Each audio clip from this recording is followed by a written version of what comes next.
안녕하세요. 김성길 목사와 함께하는 예수님 이야기 제2단원 예수님의 리더십 편을 우리가 지금 살펴보고 있습니다. 지금까지는 우리가 예수님의 리더십 총 9회까지 우리가 살펴봤죠. 그리고 이 시간에는 예수님의 리더십 제 10번째 리더십에 대해서 우리가 살펴보겠습니다. 10번째는 자기 관리의 리더십이에요.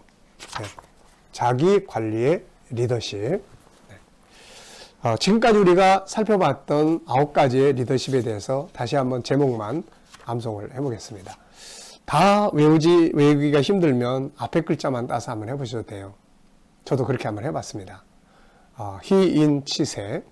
자, 희망의 리더십, 희인, 인간 중심의 리더십, 치료와 자유의 리더십, 세워주는 리더십, 그 다음에 가변, 위창, 가치를 높여주는 리더십, 변화를 추구하는 리더십, 변화와 발전을, 위기 극복의 리더십, 그 다음에 창조적 리더십, 그리고 가치 추구의 리더십. 그래서 지금은 이제 자기 관리의 리더십입니다. 자, 1번 보겠습니다. 자기 관리는 모든 사람에게 반드시 필요한 거지만 특별히 다른 사람들을 이끌어가는 리더들에게 반드시 필요한 부분이죠. 왜냐하면은 많은 리더들이 성공을 했는데 나중에 실족해요. 추락합니다. 가만 놓고 보면 자기 관리를 잘 안 했어요. 결국 자기 관리를 못하면 아무리 성공했어도 금방 추락하는 걸 알 수가 있죠. 그래서 사도 바울은 고린도전서 9장 27절에 보면은 내 몸을 쳐서 내가 복종케 함은 내가 남에게 전파한 후에 자신이 도리어 버림을 당할까 두려워한다. 참 자기 관리에 철저했던 사람이 바울입니다. 그렇지 않으면 그 수많은 싸움과 유혹들 속에서 어떻게 버텨내겠어요, 이거? 뿐만 아니라 그의 제자 디모데에게도 자기 관리에 대해서 신신당부를 했는데 그게 바로 디모데전서 4장 12절로 16절이에요. 이 내용을 보면은 자기를 변화시켜라. 자기를 발전시켜라. 내 연수함을 사람들이 업신여기지 못하게끔 자기를 발전시켜라. 그리고 이 일을 계속 지속해서 해라. 이런 일들이에요. 15절에 보면 모든 일에 전심전력하여 너희 성숙함을 모든 사람에게 나타내게 하라. 발전이 없는 리더자를 누가 따라가겠습니까? 다 떠나버리죠. 그래서 리더자는 자기 관리를 꾸준히 해야 돼요. 자기 발전을 위해서 꾸준히 노력을 해야 리더십을 발휘할 수가 있습니다. 자, 이런 면에서 예수 그리스도의 자기 관리는 굉장히 중요한 우리에게 모델이 되는 거죠. 자, 자기 관리의 모범은 예수 그리스도다. 그분은 사역과 함께 자기 관리에 아주 철저하신 분이셨죠. 204페이지를 보시면은 예수님이 자기 관리를 어떻게 하셨는지를 몇 가지 정리를 했어요.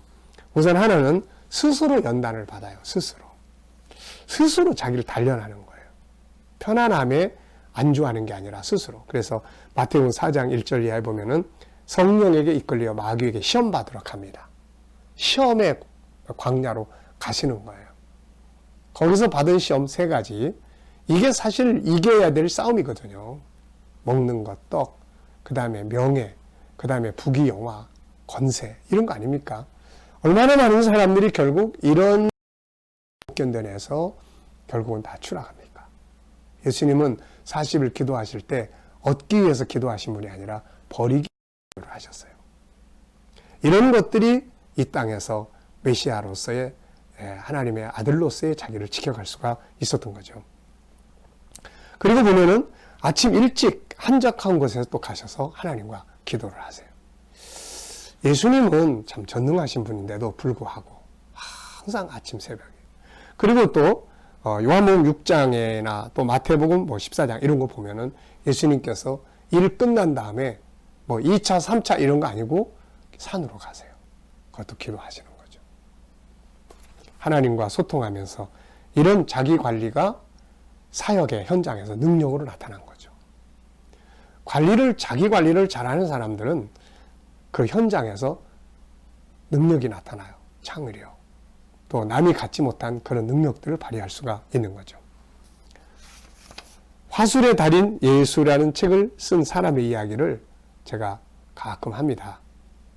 이 사람은 예수님의 그 화술에 대해서 많이 이야기를 했는데 그 좋은 화술, 능력 있는 화술을 하기 위해서 예수님은 때로는 홀로 있기라는 것을 하셨다. 이렇게 이야기를 해요.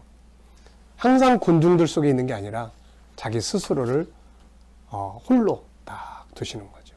여기서부터 힘을 얻어서 그렇게 능력 있는 역사를 하셨다. 이렇게 이야기를 하죠. 홀로 있는 시간과 고요함, 묵상과 기도는 예수님에게는 생명의 피와 같은 것이었다. 참 아주 중요한 것이죠. 우리에게도 가끔 그런 시간을 가질 수 있어야 합니다. 자, 206페이지입니다. 세 번째 이야기예요. 결국 싸움은 자기 자신과의 싸움이에요. 결국은 나예요, 나. 네, 문제의 핵심은 나입니다.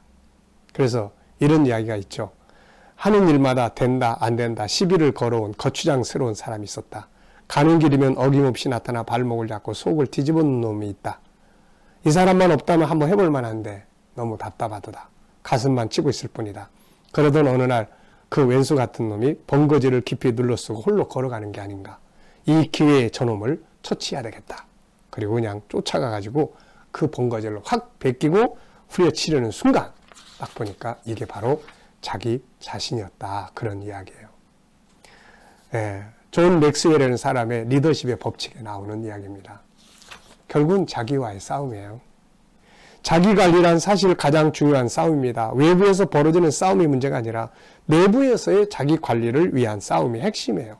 인생을 성공한 사람들은 외부 환경의 문제가 아니라 자기와의 싸움에 승리한 사람들이에요.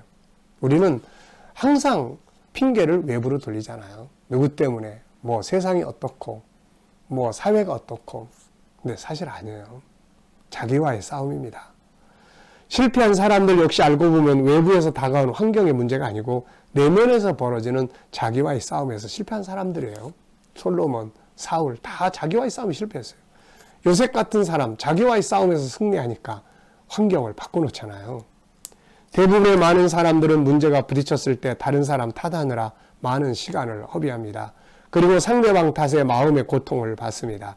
이것은 우리가 정말 봐야 될 진짜 원인을 못 보고 있는 소경과 같은 거죠. 자, 그래서 이제 문제의 핵심이 나 자신이라는 것을 알고 자기를 변화시킬 수 있도록 자기를 관리하면 되는 것입니다. 자, 그러면 이제 209페이지를 한번 보시죠. 자기 관리. 자기 관리를 하기 위해서 해야 될 것들이 쭉 있습니다. 자기 관리.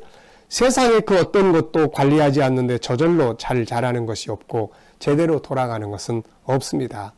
세상의 모든 것은 관리하지 않으면 다 망가지는 거예요. 그렇게 아름다웠던 정원도 관리 안 하면 망가지는 거고, 그렇게 서로 사랑해서 결혼을 한 부부도, 부부관계도 관리 안 하면 깨지는 거고 그런 겁니다. 집도 기계도 관리하지 않으면 다 망가져요. 사람도 마찬가지입니다. 그래서 자기 관리에 힘써야 하는 거죠. 리더는 더 말할 필요도 없어요. 남보다 앞서가야 되는 사람이고 많은 사람들이 나를 보고 따라온다고 생각을 해보세요. 이런 리더가 과연 자기 관리 안 하고 좋은 리더가 될 수 있을까요? 더 이상 리더가 발전하지 않으면, 자기 관리하지 않고 발전하지 않으면 따라올 사람들이 없어요. 나중에 다 떠나버려요. 그래서 진짜 리더는, 리더라는 게 뭐냐? 사람 따라가는 사람이에요. 따라가는 사람은 리더고 떠나버리는 사람은 좋은 리더가 아닌 거죠. 그리고 리더의 자리는 무너집니다. 아무리 은혜를 받았어도 관리하지 않으면 금방 들풀이 나고 심령은 쓴뿌리가 자라고 삶도 인간관계도 엉망이 되는 것이죠. 그러므로 자기 관리에 힘써야 합니다. 자, 리더십을 가르치는 전문가 중에 한 사람인 디 호크라는 사람은 이런 이야기를 해요. 50%의 시간과 최고의 능력을 자기 관리에 사용을 해라. 네. 일만 하지 말고 자기 관리하는 데 사용을 해라. 이런 말을 합니다. 또 어떤 사람은 일에 100% 다 쏟으면 안 된다. 그 중에 반드시 20% 30%는 자기 관리하는 데다가 힘을 써야 한다. 네. 세상에 기업도 자기 관리, 회사 관리, 리더가 자기 관리하지 못하면 문 닫고 마는 것이죠. 자, 우리가 관리해야 될 것들이 몇 가지 있습니다. 첫째, 자기 영혼 관리에 힘써라. 영혼 관리. 인간의 가장 중요한 부분은 속사람, 이 심령이에요. 그래서 이 영혼이 잘 돼야 됩니다. 이게 영이 건강해야 돼요. 하나님과 소통이 될 수 있고, 그 다음에는 또 영감을 얻을 수 있고, 하나님의 뜻을 분별할 수 있는, 성령이 감동하는 요 리더십이에요. 요셉도 다니엘도 다 하나님의 신이 그 속에서 감동을 하는 사람들이기 때문에 왕들이 그들을 사용한 겁니다. 이게. 그래서 영적 관리에 힘써라. 두 번째는 육체적 관리에 힘써야 합니다. 육체적 관리. 그래서 육체적 관리에 힘써야 돼요. 건강을 상실하면 또 아무것도 할 수 없거든요. 세 번째는 지식적 관리입니다. 자기 발전의 관리죠. 자기 발전. 그래서 성경도 연구하고, 또 성경만 또 연구하지 말고요. 우리가 성경은 핵심이에요. 근본이에요. 그런데 세상에 수많은 또 좋은 정보들이 많아요. 그래서 우리가 성경을 깊이 연구하되, 성경만이 아니라 모세가 애굽의 학문을 통달한 것처럼 바울 사도가 당시에 로마의 학문과 또 헬라의 학문을 통달한 것처럼 우리도 세상을 알아야 되는 거거든요. 그래서 책도 읽고 그러면서 자기를 발전시켜야 돼요. 연구하지 않고 발전이 없는 리더자를 따르는 사람은 없습니다. 선생과 제자의 차이점이 뭐겠어요? 선생은 끊임없이 연구하는 사람이고 제자는 배우는 사람이에요. 항상 가르칠 것이 있고 항상 나눌 것이 있는 리더자가 돼야 되는 거죠. 빌리 그레이엄 목사님은 이런 말을 했습니다. 내가 만약 인생을 다시 시작한다면 설교를 줄이고 독서하고 공부하는 시간을 더 많이 갖고 싶습니다. 자기 관리가 필요하다는 이야기죠. 존 맥스웰이라는 사람이 이런 말을 했어요. 종착역 질환에 걸리지 마라. 다 끝났다고 생각하는 거죠. 다 배웠다고 생각하는 이 어리석음이 결국은 자기를 실패하게 만들고 도태하게 만드는 거예요. 우리가 많이 알고 있는 말씀 중에 빌립보 3장 12절 14절 아시죠? 다 얻은 것도 아니고 온전히 이루었담도 아니다. 오직 예수 그리스도께 붙잡힌 그것을 잡으려고 쫓아간다. 달려간다. 형제들아, 나는 아직 다 잡은 것으로 여기지 아니하고 오직 한 일, 즉 뒤에 있는 건 잊어버리고 앞에 있는 표대를 잡으려고 예수 그리스도 안에서 위에서 부르신 부름의 상을 위하여 달려가노라. 잘 아시잖아요. 다 완성이 아니에요. 항상 새로운 출발이 필요한 겁니다. 자, 그 다음에 보면은 성품 관리를 또 잘해야 돼요. 인격 관리예요. 사람은 성장해 갈수록 그 인격, 성품도 성장해야 합니다. 다른 건 다 성장하는데 성격이 더 개팍해지고 더 고집스럽고 더 고정관념에 매이게 되고 이러면 그런 리더들은 나중에 왕따 당합니다. 다. 그래서 성품 관리도 잘 해야 되는 것이죠. 자, 쭉 넘어가 보겠습니다. 217페이지. 이제 마지막 5번째는 자기 성찰의 중요성이에요. 자기 돌아보라는 거죠.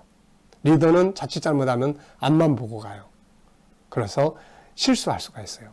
때로는 높은 데 올라가서 전체를 보고 뒤를 돌아보면서 자기를 돌아볼 수 있는 그걸 성찰이라고 이야기를 해요. 그래서 성찰이라는 말은 반성하여 깊이 살피다 이런 말입니다. 갈라디아 6장 1절에 보면은 이런 말씀을 하죠. 너 자신을 살펴봐라. 너 자신을 살펴봐라. 네, 그래서 항상 이런 질문을 많이 해보십시오. 이대로 가도 되는가? 내가 추구해야 될 참된 가치는 무엇인가? 현재 나의 상태는 어떠한가? 다른 사람은 나를 어떻게 보고 있는가? 눈치 보고 살라는 게 아니라 이런 것들을 통해서 자기를 점검해 보는 것이죠. 네. 예, 다른 내용들이 있지만 다른 것들은 여러분들 읽어보시면 되겠습니다. 자, 자기 관리의 리더십 참 중요합니다. 이 시간 말씀 여기서 마치겠습니다. 감사합니다.